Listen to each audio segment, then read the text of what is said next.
Good morning. हमने पढ़ा प्लेज्मा झिल्ली के अंदर पढ़ा था कोशिका भित्ति। अब पढ़ेंगे केंद्रक। केंद्रक पढ़ने से पहले हम कुछ पुरानी बात कर लेते हैं। हमने क्या लिया था? प्याज। और प्याज की क्या ली थी? हमने प्याज की झिल्ली निकाली थी ना।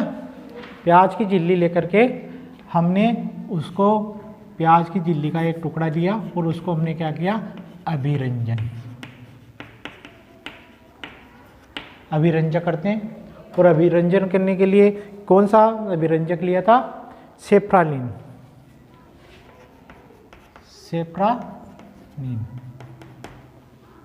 या सेफ्रामाइन। ये अभिरंजक लेते हैं। इससे जब अभिरंजित करते हैं तो कोशिका क्या हो गई थी? अभिरंजित हो गई थी। अभिरंजित नहीं करोगे तो कोशिका में कुछ नहीं दिखाई देगा हमें। तो अभिरंजित करने से क्या होता है? कोशिका में जो रासायनिक संगठन होता है वो अलग अलग तरह से, कुछ ज़्यादा गहरा रंगीन हो जाता है, कुछ हल्का रंगीन हो जाता है, जिसे हमें उसके अलग अलग पार्ट्स दिखाई देते हैं। तो हमने अभिरंजित किया था तो हमें प्याज की में इस प्रकार की कोशिकाएं दिखाई देती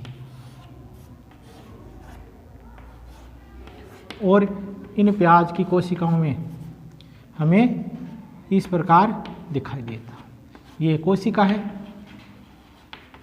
और ये क्या है? केंद्र। छोटे छोटे बिंदु नुमा संरचना दिख रही थी प्रत्येक कोशिका में, उन्होंने मैंने क्या कहा था? केंद्रक। तो अभिरंजित करने के लिए सेफ्रालिन के अलावा कुछ और चीज़ें भी क्या काम में आती हैं। वो कौन सी है? एक तो आयोडीन। किसके अंदर? अभिरंजन में आयोडीन का उपयोग किया जाता है। एक होता है मेथिलीन ब्लू। ये अभिरंजक काम में लिया जाता है कोशिकाओं को अभिरंजित करने के लिए, जिसे कोशिका में स्पष्ट रूप से दिखाई दे। तो हम यहाँ जो बिंदु जैसी संरचनाएं दिख रही है इसका अध्ययन करेंगे। केंद्रक सब में पाया जाता है, सभी कोशिकाओं के अंदर। और केंद्रक सभी कोशिकाओं में, पादप और जंतु कोशिकाओं दोनों में केंद्रक होता है। अब केंद्र की स्थिति क्या होती है? केंद्र की स्थिति क्या होती है? पादप कोशिका व जंतु कोशिका, पादप व जंतु कोशिका में। ज्यादातर केंद्रक जंतु कोशिका में केंद्रक के अंदर पाया जाता है। केंद्र के अंदर कहाँ पाया जाता है? केंद्र के अंदर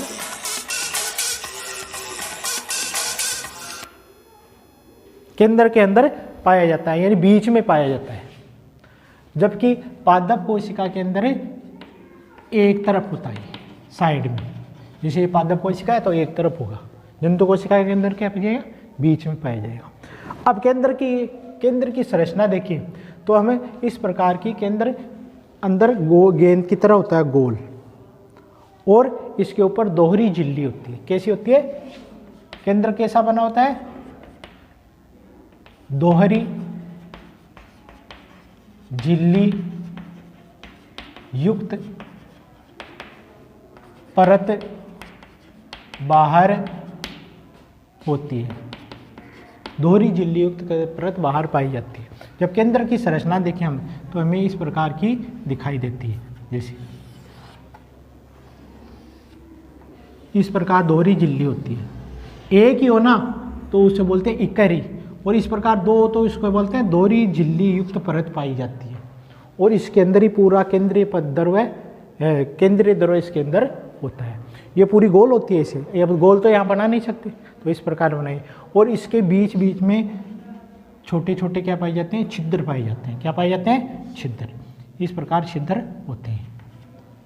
तो केंद्र क्या है? दोहरी झिल्ली युक्त कोशिका है। केंद्रक दोहरी झिल्ली युक्त कोशिका का भाग है, दोहरी झिल्ली युक्त है। और इसमें क्या कहते हैं? केंद्रक छिद्र होते हैं। इस दोहरी झिल्ली में क्या होते हैं? केंद्रक छिद्र पाए जाते हैं। इनसे क्या होता है? इसके चारों ओर क्या है? कोशिका। इसके चारों कोशिका है और कोशिका में कोशिका द्रव्य है। और इसके अंदर अब कोशिका द्रव्य, इससे क्या होगा? इसके अंदर जा सकता है और आवश्यक पदार्थ इससे बाहर आ सकते हैं। यानी पदार्थ, कोशिका द्रव्य के पदार्थों का आना जाना किसके द्वारा होता है? इन छिद्रों के द्वारा होता है। छिद्रों के द्वारा कोशिका द्रव अंदर जा सकता है, आवश्यक पदार्थ बाहर आ सकते हैं। इस प्रकार पदार्थों का आना या जाना, बाहर आना जाना किसके, इन छिद्रों के द्वारा होता है। तो केंद्रक में क्या पाए जाते हैं, केंद्रक झिल्ली होती है, उसके ऊपर क्या पाए जाते हैं, छिद्र होते हैं। क्या होते हैं, छिद्र होते हैं। ये क्या कहते हैं, पदार्थों का,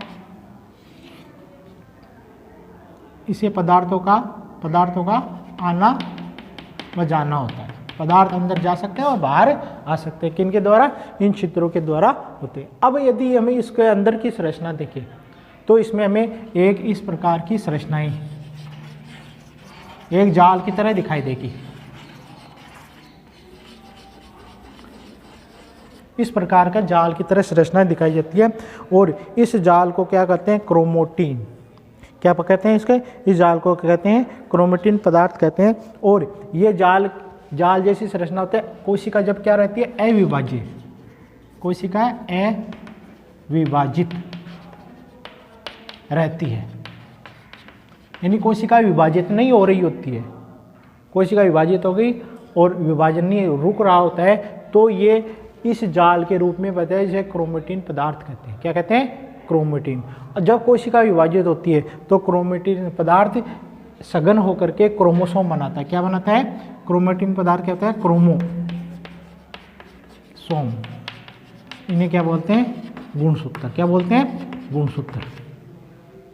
ये जाल सघन और गाढ़ा हो जाएगा और क्या बना देगा, इस प्रकार की संरचना बन जाएगी। इस प्रकार मनुष्य में ये 26 होते हैं, 46 होते हैं। कितने होते हैं, 46। इस प्रकार के संरचना बनाती है, जिसे क्रोमोसोम या गुणसूत्र कहते हैं। तो क्रोमैटिन पदार्थ या क्रोमोसोम किसके बने होते हैं, तो आप किसके बताओगे, ये किसके बने होते हैं, डीएनए। किसके बने होते हैं, डीएनए। और किसके बने होते हैं, प्रोटीन के। किसके बने होते हैं, डीएनए और प्रोटीन के बने होते हैं क्रोमोसोम। गुणसूत्र किसके बने होते हैं, डीएनए और प्रोटीन के मिलकर के क्रोमोसोम बनाते हैं। डीएनए का पूरा नाम पूछा जाता है परीक्षा में, तो इसको बोलते हैं डीऑक्सी राइबो न्यूक्लिक अम्ल। ये पूरा नाम पूछा जाता है, इसका फुल नाम है। तो डीऑक्सी राइबो न्यूक्लिक अम्ल इसे कहते हैं। अब क्या है, क्रोमैटिन पदार्थ बने होते हैं और क्रोमैटिन पदार्थ में डीएनए होते हैं। अब डीएनए क्या होते हैं, डीएनए के कुछ खंड होते हैं। उन खंडों को क्या बोलते हैं, जीन। ये खंड, कुछ खंड होते हैं, खंडों में खंड होते हैं, अलग अलग पार्ट होते हैं। जिस प्रकार मकान बनाते हैं, अलग अलग मकान होते हैं, कमरे, हमारे विद्यालय इसमें अलग अलग कमरे। तो इसी प्रकार अलग अलग इनके खंड होते हैं। उन खंडों को क्या बोलते हैं, जीन। इन जीन के ऊपर ही जैविक सूचनाएं होती हैं। क्या होती है, जैविक सूचना। जैविक सूचनाएं होती हैं और ये जैविक सूचनाएं एक पीढ़ी से दूसरी पीढ़ी में जाती है। और ये जैविक सूचना किससे प्राप्त होती है, हमें माता पिता से। किससे प्राप्त होती है, माता पिता से। आधा गुणसूत्र माता से, आधा पिता से प्राप्त होते हैं और ये जैविक सूचनाएं आगे जाती है और उन सूचनाओं के आधार पर हमारे शरीर का निर्माण होता है। और क्रोमैटिन, तो ये गुणसूत्र विभाजित होंगे, विभाजित होकर के वापस जब बन जाएंगे तो क्रोमैटिन किसका भाग बन जाएंगे, क्रोमैटिन पदार्थ का। किसका भाग है, क्रोमैटिन। क्रोमोसोम किससे बने थे, क्रोमैटिन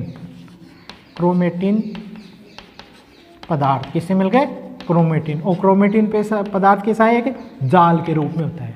और जब ये क्रोमैटिन पदार्थ सघन हो जाता है, क्या बनाएंगे, क्रोमोसोम। और क्रोमोसोम किसके बनते हैं, डीएनए और प्रोटीन के। डीएनए प्रोटीन के होते हैं और डीएनए प्रोटीन के कुछ खंड मिलकर के जीन का निर्माण करते हैं। और एक गुणसूत्र पर कई प्रकार के लाखों की संख्या में गुणसूत्र जीन्स पाए जाते हैं, वो अलग अलग लक्षणों को कंट्रोल करते हैं। अब देखो केंद्र का कार्य क्या है, साफ कर दो इसको। तो केंद्र क्या काम करता है, ये तो हमने केंद्र के बारे में पढ़ा कि इसमें क्या होते हैं, आनुवंशिक पदार्थ होता है। गुणसूत्रों को क्या कहा, केंद्र का क्या कहते हैं, आनुवंशिक पदार्थ। वही एक पीढ़ी से दूसरी पीढ़ी में जाते हैं और लक्षणों को नियंत्रित करते हैं। अब देखो केंद्र का कार्य क्या हुआ, क्या काम करता है, क्यों जरूरी है केंद्रक? तो पहला काम क्या है केंद्रक का? केंद्रक कोशिका विभाजन पर नियंत्रण करता है। जब कोशिका विभाजित होती है, कोशिका विभाजन यानी टूटती है, विभाजन का मतलब कोशिकाएं टूटती है, को क्या करते हैं, कोशिका विभाजन को क्या करता है, नियंत्रण, क्या करता है, नियंत्रण करता है। और नई कोशिका बनाने में क्या करता है, क्या करता है, सहयोग करता है, नई कोशिका में सहयोग। अब कोई कोशिका विभाजित होगी, उससे ही तो नई कोशिकाएं बनेगी। तो ये कैसी कोशिका है, पूर्व कोशिका। ये कौन सी कोशिका है, नई कोशिका बनने का पूर्व कोशिका का अस्तित्व खत्म हो जाता है। तो नई कोशिका बनती है, उस पर नियंत्रण करती है, विभाजन पर नियंत्रण करती है, आवश्यक पदार्थों का निर्माण करता है और नई कोशिका के निर्माण में सहयोग देता है। दूसरा काम क्या है, कोशिका का विकास, कोशिका का विकास करता है और परिपक्व का निर्धारण करता है, परिपक्वता का निर्धारण करता है। कोशिका का विकास यानी कोशिका को बढ़ाता है पूरी। अब पूरी कोशिका जब बढ़ जाती है और उस पर कंट्रोल नहीं होता, परिपक्व हो जाती है, तो उसको नई कोशिका बनाने की आवश्यकता होती है, वो विभाजित होकर नई कोशिका बन जाती है। इसी प्रकार जैसे आप कक्षा में 70-80 बच्चे हो गए, वो 70-80 थे, वो क्लास में एक में बैठ रहे थे, अब 100 हो गए तो एक क्लास में आएंगे नहीं, तो क्या करेंगे, कितनी क्लास बनानी पड़ेगी, 2 क्लासें बनानी पड़ेगी। उसी प्रकार कोशिका जब कंट्रोल नहीं होती है केंद्र के द्वारा, तो विभाजित होकर के 2 कोशिका बन जाती है, यानी कोशिका के विकास और परिपक्वता का निर्धारण करती है, परिपक्व हो जाती है और ऐसा महसूस होता है केंद्र को इसकी 2 कोशिकाएं बननी है, तो 2 कोशिकाएं वो बना देता है। रासायनिक क्रियाएं हैं जितनी भी कोशिका के अंदर, कोशिका में होने वाली रासायनिक क्रियाओं को क्या करता है, कंट्रोल करता है। क्या करता है, रासायनिक क्रियाओं को क्या करता है, नियंत्रण करता है, कंट्रोल करता है। कौन करता है, केंद्रक। तो ये केंद्र के मुख्य कार्य है। अब देखो इन कार्यों के अलावा अब केंद्र के आधार पर प्रकार से कोशिका 2 प्रकार की हो सकती है। कोशिकाएं कितने प्रकार की हो सकती है, 2 प्रकार की। किसके आधार पर, केंद्र के आधार पर कोशिकाओं के 2 प्रकार हो सकते हैं। 2 प्रकार से बांटी गई कोशिकाएं, 2 प्रकार से कैसे बांटी गई है, एक जिसमें केंद्रक हो और एक जिसमें केंद्रक नहीं हो। अब जिसमें केंद्रक हो वो कहलाती है यूकेरियोटिक, यूकेरियोट, और ये कहलाती है प्रोकैरियोट। अब इसमें अंतर क्या है, इसे बोलते हैं आदिम प्रकार की कोशिका। प्रो का मतलब है आदिम प्रकार की कोशिका, और इसे बोलते हैं आधुनिक यानी नई प्रकार की कोशिकाएं। अब इसमें अंतर क्या होता है, इस कोशिका में क्या होता है, केंद्रक नहीं होता है और इसमें क्या होता है, केंद्रक होता है। तो आनुवंशिक पदार्थ केंद्रक होता है, तो आनुवंशिक पदार्थ किस में पाए जाते हैं, आपको ये पूछ ले कि आनुवंशिक पदार्थ किस में पाए जाते हैं, तो क्या बोलोगे आप, केंद्रक में। किस में, यूकेरियोटिक। और इसमें केंद्रक नहीं है तो आनुवंशिक पदार्थ किस में पाए जाएंगे, कोशिका द्रव्य में। किस में पाए जाएंगे, कोशिका द्रव्य में आनुवंशिक पदार्थ होते हैं। और वो आनुवंशिक पदार्थ कोशिका द्रव्य में किसी यानी झिल्ली द्वारा, भित्ति द्वारा या झिल्ली द्वारा घिरे हुए नहीं होते हैं, स्वतंत्र होते हैं, इसीलिए उनको क्या कहते हैं, प्रोकैरियोटिक कोशिका कहते हैं। और अन्य प्रकार के कोशिकांग भी नहीं पाए जाते हैं, अन्य प्रकार के कोई कोशिका अंग भी नहीं होते, अधिकांश अंग यानी कोशिका अंग नहीं होते हैं। और इन कोशिका अंगों का कार्य क्या कौन करता है, असंगठित पदार्थ करते हैं। इनका कार्य कौन करता है, असंगठित पदार्थ इनका कार्य करते हैं। तो प्रोकैरियोटिक कोशिका होती है, उनमें केंद्रक, प्रोकैरियोटिक कोशिका में केंद्रक नहीं होता है और अधिकांश अंग नहीं होते हैं। इनका कार्य कौन है, असंगठित पदार्थ यानी कोशिका द्रव्य। अब ये बोले कि इसमें जो आनुवंशिक पदार्थ कहाँ हैं, यानी क्रोमेटिक पदार्थ कहाँ पाए जाते हैं, कहाँ पाए जाते हैं इसमें, कोशिका द्रव्य में। कहाँ पाए जाते हैं, कोशिका द्रव्य के अंदर पाए जाते हैं। तो ये, और इसमें क्या होती है, केंद्र के अंदर पाए जाते हैं। ये आधुनिक प्रकार की कोशिका कहा गया है। अब जब हम बात करें, ये है जितने भी बैक्टीरिया जीवाणु होते हैं, किन में पाई जाती है, बैक्टीरियाओं में। किन में पाई जाती है, बैक्टीरिया में। एक बैक्टीरिया का उदाहरण लेते हैं कि प्रकाश संश्लेषी बैक्टीरिया, प्रकाश संश्लेषी बैक्टीरिया, प्रकाश संश्लेषी बैक्टीरिया होते हैं। और प्रकाश संश्लेषण के लिए किसकी आवश्यकता होती है, पत्तियों का रंग हरा किसके कारण होता है, किसके कारण होता है, क्लोरोफिल। किसके कारण है, क्लोरोफिल के। तो इन प्रकाश संश्लेषी जीवाणु बैक्टीरिया है, इनके अंदर क्लोरोफिल एक झिल्ली के अंदर होता है, यानी पुट्टिका, एक ऐसी पुट्टिका होती है, उसके अंदर क्लोरोफिल पदार्थ होते हैं। विशेष आकृति नहीं होती है, ऐसे ही किसी थैली के अंदर ये क्लोरोफिल प्लास्ट होते हैं जो प्रकाश संश्लेषण क्रिया करते हैं। और ये यूकेरियोटिक कोशिका में देखें, पादपों के अंदर यूकेरियोटिक कोशिका में देखें तो ये कहाँ कहाँ पाए जाते हैं, क्लोरोफिल कहाँ होते हैं, हरित लवक में। ये हरित लवक को इंग्लिश में बोलते हैं प्लास्टिड। प्लास्टिड के अंदर हरित लवक किस में पाए जाते हैं, हरित लवक की विशेष आकृति में पाए जाते हैं। कौन से, क्लोरोफिल पाए जाते हैं, जबकि इसके अंदर क्लोरोफिल क्या होते हैं, एक पुट्टिका के रूप में पाए जाते हैं। इस प्रकार केंद्रक हमारे कोशिका में किस प्रकार कंट्रोल करता है, नियंत्रण करने का कार्य होते हैं। पुराने प्रकार की कोशिकाओं में केंद्रक नहीं होता है, और नई प्रकार की कोशिकाएं। अब कुछ अपवाद भी हैं। ऐसे कौन से जीवों की कोशिका है जिनके अंदर केंद्रक होता ही नहीं है, केंद्रक नहीं पाया जाता, वो कौन सी है, आरबीसी, श्वेत रक्त कणिकाएं केंद्रक रहित होती हैं। तो इस प्रकार ये दोनों टॉपिक आप याद करना, इनसे संबंधित प्रश्न में लिखा दूंगा आपको। कल याद करके आना, कल लेंगे।